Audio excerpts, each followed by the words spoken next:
दिल्ली विधानसभा के चुनाव में बीजेपी ने शानदार जीत दर्ज करते हुए लगभग 27 साल के बाद सत्ता में वापसी कर ली है। दिल्ली विधानसभा की 70 सीटों में से बीजेपी ने बहुमत का आंकड़ा पार कर लिया है। दिल्ली के पूर्व मुख्यमंत्री अरविंद केजरीवाल और उप मुख्यमंत्री मनीष सिसोदिया समेत आम आदमी पार्टी के कई दिग्गज नेता भी चुनाव हार गए हैं। जाहिर है कि दिल्ली विधानसभा के चुनाव में बीजेपी को मिली ऐतिहासिक जीत के बाद देश भर के बीजेपी कार्यकर्ताओं में जश्न का माहौल है। इस ऐतिहासिक जीत की खुशी में आसनसोल में भी बीजेपी कार्यकर्ताओं ने शनिवार को जमकर जश्न मनाया। आसनसोल दक्षिण विधानसभा क्षेत्र की बीजेपी विधायक अग्निमित्रा पाल के नेतृत्व में पार्टी कार्यकर्ताओं ने गेरुआ अबीर गुलाल उड़ाकर और ढोल नगाड़ों की धुन पर नृत्य कर जीत का जश्न मनाया। बीजेपी विधायक अग्निमित्रा पाल ने खुद कार्यकर्ताओं के बीच लड्डू बांटे और जीत के जश्न में शामिल हुई। इस दौरान बीजेपी कार्यकर्ता हाथों में पार्टी का झंडा लहरा रहे थे और भारत माता की जय, जय श्री राम और मोदी मोदी के नारे लगा रहे थे।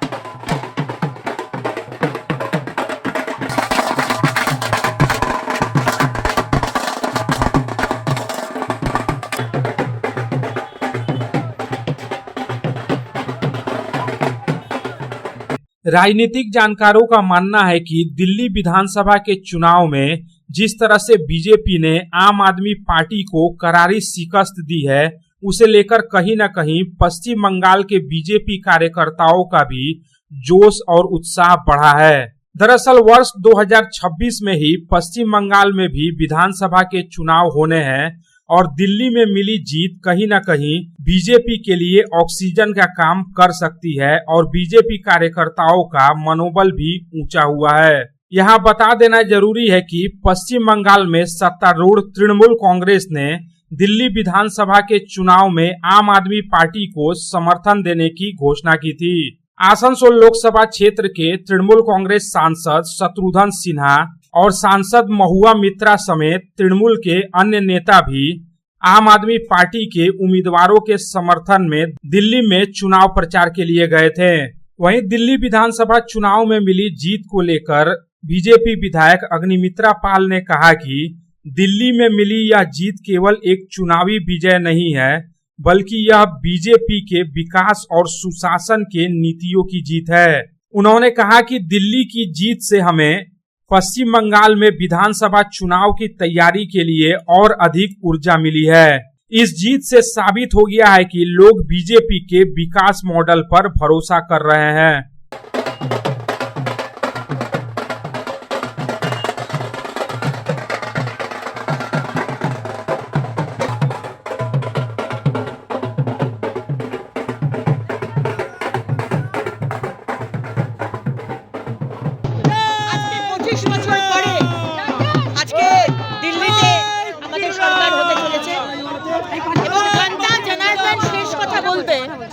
এটা মানুষ বুঝিয়ে দিল।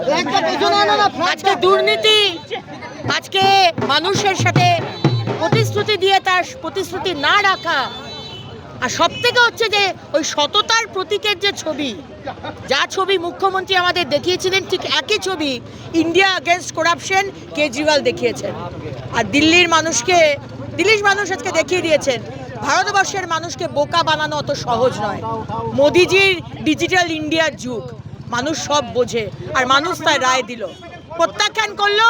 আর যে কংগ্রেস এত বড় বড় কথা বলে, যে কংগ্রেস মানুষের মানে হৃদয় নিয়ে মন নিয়ে ছিনিমিনি খেলেছে, আজকে কংগ্রেসের কোথায় জায়গা? শূন্য পেয়েছে রাহুল গান্ধী, প্রিয়াঙ্কা গান্ধী, সোনিয়া গান্ধী। কংগ্রেস শেষ, ভারতবর্ষ থেকে কংগ্রেস মুছে গেল। आसनसोल से संतोष मंडल की रिपोर्ट, पब्लिक टाइम्स। रानीगंज शहर के बीच बनकर तैयार है अत्याधुनिक आवश्यक सुविधाओं से परिपूर्ण दामोदर रेसिडेंशियल कम कमर्शियल कॉम्प्लेक्स। दामोदर रेसिडेंसी के 2 किलोमीटर के रेडियस में आपको मिलेगी हर तरह की जरूरी सुविधाएं। सुरक्षित और खुले वातावरण के इस रेसिडेंशियल और कमर्शियल कॉम्प्लेक्स में आपको मिलेगी 1260 स्क्वायर फीट से लेकर 1639 स्क्वायर फीट के 3 BHK फ्लैट्स। इसके साथ आपको मिलेगी double lift, parking space, swimming pool, gymnasium और कम्युनिटी हॉल की सुविधा। अधिक जानकारी के लिए संपर्क करें 9614147280, 9832287488।